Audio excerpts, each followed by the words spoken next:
Dengue নিয়ে আমি mainly প্রথমে বলছি না, আমি যেটা বলছি আমার একটা পরিবার, প্রায় প্রত্যেকদিন যা বলি যখন আমার একটা পরিবার আছে, এই পরিবারটা অন্যান্য পঞ্চায়েতের তুলনায় আমাদের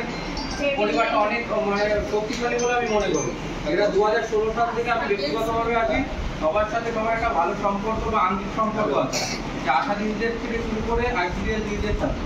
তো এই সম্পর্কটা বর্তমানে আছে, ভবিষ্যতেও থাকবে। এছাড়া এই জায়গাটায় দাঁড়িয়ে আমরা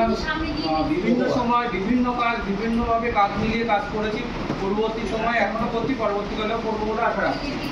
কিন্তু একটু আগে একটা জিনিস আমি বলবো, কোনো একটা যারা পরিবার, সেই পরিবারের যদি কোনো একজন কোনো কারণে, ধরুন আমার 5 জনের পরিবার আছে, এর মধ্যে যদি আমি বলি আমার 5 জনের মধ্যে একজন খারাপ কাজ করছে, তাহলে কিন্তু সাধারণ পাবলিকে বা যারা আমাদের জনগণ যারা পরিষেবা দিতে যায় তাদের মনে একটা ধারণা হবে যে পরিবার থেকে যখন কথাটা উঠছে যে ভালো কাজ করছে না, তাহলে সেটা একটা খারাপ বার্তা কিন্তু সেই ফ্যামিলি বা সেই এলাকায় যায়, সেটা আমি ব্যক্তিগতভাবে মনে করি।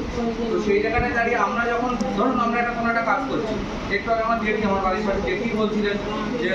দিদি একটা প্রশ্ন তুললেন যে ওদের কাজটা কি, জেঠি বললো ওদের শুধু ফুল গাছ কাটার ডাল কাটা।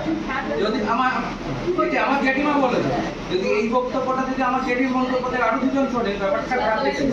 অনেক আইসিডিএস দিদিরা যখন কাজ করে, তো সেই ক্ষেত্রে দেখে আমার জেঠিরও দেখছি আমি অনেক সময় চালের মধ্যে কিছুটা পোকা থাকলে রোদে শুকায়, যদি আমার কাছে বলে জানিস তো ওই স্কুলে খাবারটা আগে খারাপ দিয়ে আমি তখন কি বলবো যে চালটা তো খারাপ হয়েছে, তাই আমার জেঠি রোদে দিয়ে সেটা খাওয়া, তাহলে যেটি একটা ভালো ভাবমূর্তি তৈরি হয়। তো এই জায়গা থেকে আমি জাস্ট এক্সাম্পল দিলাম, সবাই সবার ঘরে একটা ভালো মেলবন্ধন দেখে আগামী দিনে কাজ হবে। রিসেন্টলি একটা সমস্যা, সেই সমস্যা আমি উত্থাপন করতে চাইছি না, সেখানে দাঁড়িয়ে আমার আর সমস্যা, সামান্য সমস্যা বলে আমার মনে হয়েছিল,